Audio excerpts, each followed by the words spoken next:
2026 সালের প্রথম 3 মাস কেটে গেছে। তো আজকে এই জানুয়ারি থেকে মার্চ অবধি আমার পড়া ভালো বইগুলোর একটা সামারি করে দেবো এই ভিডিওতে। যারা যারা বই কিনতে চাইছেন, যারা আমাকে ফলো করেন বা বিশ্বাস করেন, তারা এই ভিডিও থেকে একটা হেল্প পাবেন। তবে বছরের শেষে যে বেস্ট রিড আমি বানাই, তার মতো স্ট্রিক্ট বেস্ট রিড ভিডিও কিন্তু এটা নয়। এটা খুব ক্যাজুয়ালি বানানো, মোটামুটি ভালো লেগেছে। এই অবধি বলে দিচ্ছি, বছরের শেষেরটা কিন্তু অনেক বেশি স্ট্রিক্ট হবে এবং এই বইগুলোর মধ্যে থেকে অনেকগুলোই কিন্তু বছরের শেষের বেস্ট রিডে বাদ পড়বে। তো এইটা বলে ভিডিওটা শুরু করছি। নমস্কার, আমি রক্তিম, আর আপনাদের সবাইকে আমার চ্যানেল বুকিশলি ইউর্সে স্বাগত। আশা করছি আপনাদের একটা ভালো ভিডিও অফার করব। প্রথমে শুরু করি নন ফিকশন দিয়ে। এই নন ফিকশনটা হচ্ছে পত্রলেখা পাবলিশারের নন ফিকশন, ভারতীয় সেনাবাহিনীর ওপর অমিত দেবনাথ যুদ্ধজয়ের নেপথ্যে। এটার আমি একটা লিখে রিভিউ করলেও আমাদের কলকাতা থ্রিলার ক্লাব গ্রুপে আমি এই বইটার কিন্তু কখনো মানে ভিডিও বানাইনি। তো এখানে অনেক চ্যাপ্টার রয়েছে, পথিকৃৎ, কলাইকুণ্ডা, যুযুধান, এরকম অনেক চ্যাপ্টার রয়েছে। সেই সমস্ত চ্যাপ্টার দিয়ে আর কি ভারতীয় সেনাবাহিনীর ওপর নন ফিকশন 1999 অবধি এইভাবে সামনেটা দেখাই, এরকম দেখতে। এবং এখানে রয়েছে ব্লার্ব এবং এখানে রয়েছে লেখক পরিচিতি, এবং পুরোপুরি খুলে দেখালে বইটা এরকম। এবং পত্রলেখার পেজ প্রিন্ট কোয়ালিটি যথেষ্ট ভালো। লেখকের নাম অমিত দেবনাথ এবং দামটা আমি আপনাদের বলে দিই, কারণ এই বইটা কখনো কোনো ভিডিও বানানো হয়নি। 290 টাকা, আর পেজ নাম্বার হচ্ছে ওই 160 মতো। তো এই হচ্ছে এই বইটা। এই নন ফিকশনটা ভালো নন ফিকশন, যারা নন ফিকশন পছন্দ করেন তাদের এই বইটা ভালো লাগবে, আমার ভালো লেগেছে। এরকম থিকনেস একটু দেখিয়েও দিই। তো এই হচ্ছে প্রথম নন ফিকশন। এরপর দুটো একই লেখকের, তার মধ্যে একটা সাম্পান প্রকাশনার বই, আরেকটা কোন প্রকাশনার বই ঠিকভাবে লেখা নেই। এই দুটোর একটা শর্ট আমি বানিয়েছিলাম, তো সেখানে ডিটেলস আছে। তো এই দুটো সুরিয়ালিজম বা ওরকম আর কি, ম্যাজিক রিয়েলিজম ওই টাইপের, ভিক্টর ভৌমিকের লেখা এই দুটো বই। একটা হচ্ছে ডক্টর জিভাগো, একটা হচ্ছে আত্মহত্যার অঞ্চল। আমি একই দিকে দেখাই এরকম। এবার এই আত্মহত্যার অঞ্চল এই বইটা, যে বইটা একটু মোটা থিকনেস, সেটাতে অনেকগুলো গল্প আছে, তার মধ্যে একটা গল্প হচ্ছে আত্মহত্যার অঞ্চল, আর এটা হচ্ছে ডক্টর জিভাগো। এটা থিকনেস কম, এইভাবে দেখিয়ে দিই। এটার শর্ট আমি বানিয়েছি। তো বইগুলোকে দেখতে মোটামুটি ভালোই, এবং এই বইটার পেছনে লেখক পরিচিতি রয়েছে। বইটার থিকনেস এরকম। তো এই হচ্ছে দুটো বই। আবারও দুদিকে ধরে দেখিয়ে দিই যাতে সবার দেখতে একটু সুবিধা হয়। আমি আমার পুরনো সেট আপে আজকে ভিডিও বানাচ্ছি, নতুন সেট আপের নয়। তো এই দুটো বইও আমার বেশ ভালো লেগেছে, বিশেষ করে আত্মহত্যার অঞ্চল ভালো।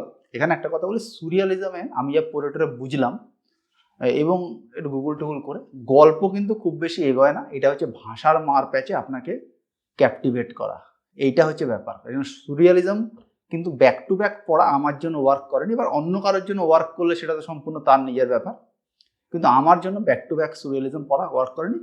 ব্রেক নিয়ে 3-4 সপ্তাহ ব্রেক নিয়ে পরের বইয়ে যদি যান ভালোই লাগবে। এরপর পরপর দুটো প্রেমের বই দেখাবো, তার মধ্যে, এবং দুটোই পত্রভারতীর বই। একটা হচ্ছে রোহিত দে ভাঙা ব্রিজ। এটা প্রেম আছে এবং শেষের দিকটা একটু মিস্ট্রিও রয়েছে, রহস্য মতন রয়েছে বইটা এরকম। এটা একটা ভালো রিভিউ আছে আমার চ্যানেলে, দেখতে পারেন। ইন্ডিভিজুয়াল রিভিউর ভিউ যদিও কম থাকে। বইটাকে খুলে দেখাবো, বইটা এরকম দেখতে। এবং এই বইটা আমার ভালো লেগেছে, এবং গদ্যের প্যাটার্নটা অনেকটা সরঞ্জিৎ চক্রবর্তীর টাচ রয়েছে। তবে হ্যাঁ, স্বাভাবিকভাবেই এটার লেখকের প্রথম প্রকাশিত বই হতে পারে, আমি ঠিক শিওর নই। তাহলে হলো প্রথম দিককারই কম বয়সী লেখক, এবং এটা ভালো, এটা ভালো লেগেছে আমার, মোটামুটি খারাপ লাগেনি। এর পরের বইটা জয়দীপ চক্রবর্তীর লেখা তুমি আছো আমি আছি, এই বইটা। এটাও পত্রভারতীর। এটা বেশ ভালো, এর মধ্যে প্রেম এবং আধ্যাত্মবাদ মিলেমিশে বেশ বেশ বেশ ভালো লেখা। বইটা খুলে দেখাবো, বইটা এরকম দেখতে। এটারও একটা আমি কিন্তু শর্ট বানিয়েছিলাম, এরকম দেখতে, সামনা থেকে দেখতে এরকম। এখানে লেখক পরিচিতি, এখানে হচ্ছে ব্লার, এবং আবারও খুলে দেখাই এরকম। পত্রভারতীর বই, ভালো বই, ভালো লেখা, ভালো বই। ওইটা খোলা যায় এরকমভাবে, জ্যাকেট খোলা যায়, খুলে একবার দেখিয়ে দিই। তো এই হচ্ছে তুমি আছো আমি আছি, প্রেমের বই। এবং এর পরে যে বইটা দেখাবো সেটা হচ্ছে বিরসা মুন্ডাকে নিয়ে একটা উপন্যাস, করুণা প্রকাশনের বই। এটা আমি বইমেলা থেকে কিনেছিলাম, মহাশ্বেতা দেবীর লেখা, অরণ্যের অধিকার। এটা ভালো বই। এটারও কোনো রিভিউ করিনি, তাই একটু দাম বলে দেবো। 250 টাকা দাম, এবং পেজ নাম্বার হচ্ছে 208, মানে 210 ধরে নিন। সামনা থেকে দেখলে বইটা এরকম দেখতে, নীলচে গোছের পেজটা, মোটামুটি অ্যাভারেজ বা ডিসেন্ট কোয়ালিটি পেজ। সামনেটা এরকম, এবং খুলে দেখায় এরকম রয়েছে। এবং এখানে কোনো ব্লার বা সেভাবে কিছু দেখলাম না। এদিকে দেখুন সাদা, এদিকেও সাদা। যাক, মহাশ্বেতা দেবীকে আমি চিনি, সুতরাং দরকার নেই সেভাবে, কিন্তু সেভাবে কিছু নেই আর কি এই বইটা।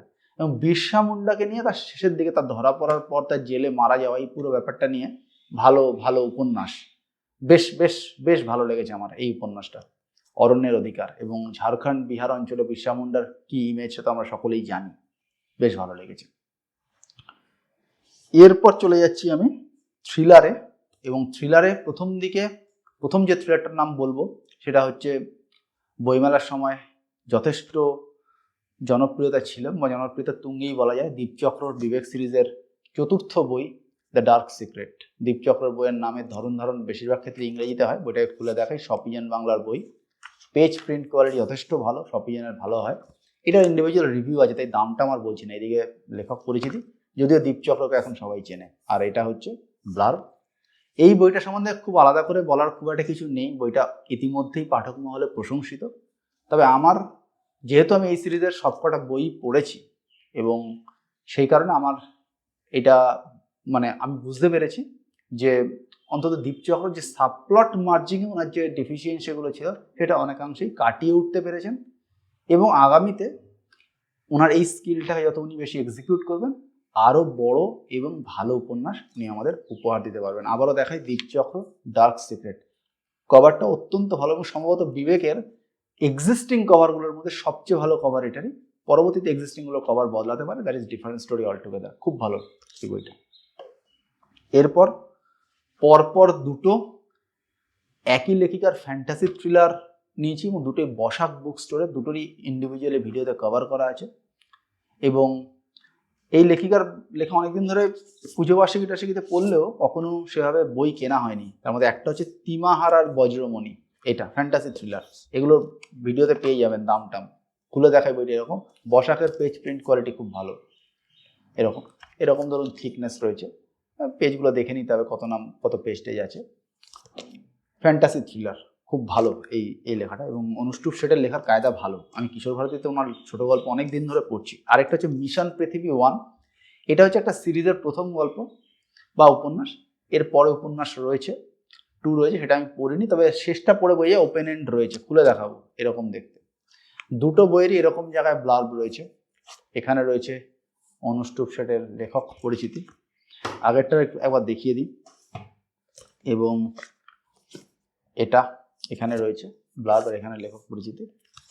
তো এই হচ্ছে এরপরে যে বইটা, এই বইটা খুব তাৎপর্যপূর্ণ একটা বিষয় নিয়ে লেখা, এসএসসি স্ক্যাম বা এসএসসি দুর্নীতি নিয়ে, আমাদের রাজ্যে ঘটে যাওয়া এসএসসি দুর্নীতি নিয়ে লেখা। লেখক কৌশিক দাস, আমার খুব প্রিয় লেখক। বইটা স্মেল অফ বুকসের, বইটা নিয়ে রিভিউ আছে আমার, ঠিক আছে। এবং খুব সাহসী উপন্যাস, মানে এই ধরনের সাবজেক্টকে হ্যান্ডেল করা দুর্দান্ত। সুদীর্ঘ উপন্যাস, এরকম মোটা দেখায়, এরকম মোটা। এবং যদি ফ্রন্টটা ভালো করে লক্ষ্য করেন, দেখবেন ওএমআর শিটগুলোকে জ্বালানো পোড়ানো হচ্ছে, এরকম টাইপের দেখানো হচ্ছে। দুর্দান্ত, মানে যত প্রশংসা করা যায় কম। লেখক কৌশিক দাসের লেখা। এটা হয়তো আমার এবছরে পড়া বা গত কয়েক বছরের মধ্যে পড়া একটা অন্যতম সেরা থ্রিলার হয়ে থাকবে। দুর্দান্ত থ্রিলার, দুর্দান্ত, দারুণ লেখা। সামনে থেকে দেখায়, স্মেল অফ বুকসের পেজ প্রিন্ট কোয়ালিটি যথেষ্ট ভালো, এবং এখানে রয়েছে লেখক পরিচিতি, আর এখানে ব্লার্ব রয়েছে, এটা দেখিয়ে দিলাম। তো আমার এই জানুয়ারি থেকে মার্চ অবধি বই দেখানো প্রায় শেষ হয়ে এসছে। শেষ যে বইটা দেখাবো সেই বইটা মায়াকানন প্রকাশনার একটা ভয়ের বই। আচ্ছা, এরপরেও কিছু কিছু বই আমি পড়েছি, কিন্তু সেগুলো এপ্রিলে চলে গেছে, তো আমি সেটা জুন জুলাইয়ের দিকে একবার দেখিয়ে দেবো, ঠিক আছে। তো মায়াকানন প্রকাশনার একটা ভয়ের বই, এই বইটার আলাদা রিভিউ আছে। 4টে গল্প আছে, 4টে গল্প আমি বলে দিই। হেকা, অনিমেষ সামন্তর অদ্ভুত চশমা, অমোঘ যে নামে বইটা, এবং শেষ গল্পটার নাম হচ্ছে মালোজেন্ট। কিছু কিছু আবার অডিও স্টোরি আছে। বইটাকে সামনে থেকে দেখতে এরকম, পেজ প্রিন্ট কোয়ালিটি ভালো, এরকম বইটার কভার, এবং এটাকে খোলা যায়। মানে মায়াকাননের পেজ প্রিন্ট কোয়ালিটি কিন্তু খুবই খুবই ভালো, মায়াকাননের প্রোডাকশন কোয়ালিটি খুব ভালো। এবং এই বইটার আমি দাম বলেছিলাম আলাদা রিভিউতে, তাই আর বলছি না। এটা কিন্তু আমার ভয়ের গল্প ভালো না লাগলেও ঘটনাচক্রে এটা ভালো লেগেছে। এবং এই বইটা যখন আমি কিনেছিলাম আমার কোর গ্রুপ থেকে, আমি কিন্তু এই গল্পগুলো ডিরেক্ট ম্যানুস্ক্রিপ্ট থেকে আসা এই বইয়েতে নয়, এরা বিভিন্ন জায়গায় প্রিভিয়াসলি পাবলিশড, তারপর এটা সামারাইজড হয়ে বই। তাই কেউ না কেউ পড়েছে এরকম প্রতিটা গল্প, তার মধ্যে একটা আবার আমার নিজেরও পড়া ছিল, আগেই জানতে পেরেছিলাম যে গল্পগুলো ভালো, তো সেই জন্য পুরোপুরি কনভিন্সড হয়ে কোর গ্রুপের লোকজন পড়েছে, তারপরে বইটা আমি কিনেছি। ভালো বই, লেখা ভালো, এবং সেন্টেন্স এবং ন্যারেশন যত দিন যাচ্ছে অথর ইমপ্রুভ করছেন। এটা একটা সিরিজ, প্রাণতোষ বলে, হয়তো এই ক্যারেক্টার নিয়ে উনি আরও বই লিখবেন বা গল্প লিখবেন, বই নয় গল্প লিখবেন। আর প্রত্যেকটা গল্পে, 4টে গল্পের যে পিভোটাল পয়েন্টে যে কনসেপ্ট রয়েছে সেই কনসেপ্টগুলো অসাধারণ। তো এই হলো মোটামুটি আমার জানুয়ারি থেকে মার্চ ভালো বইগুলোর লিস্ট আমি দেখিয়ে দিলাম আপনাদেরকে। আমার এই ভিডিও ভালো লাগলে অবশ্যই একটা থামস আপ, চ্যানেল ভালো লাগলে সাবস্ক্রাইব। দেখা হবে পরের ভিডিও, তাদের ভালো থাকবেন, টাটা।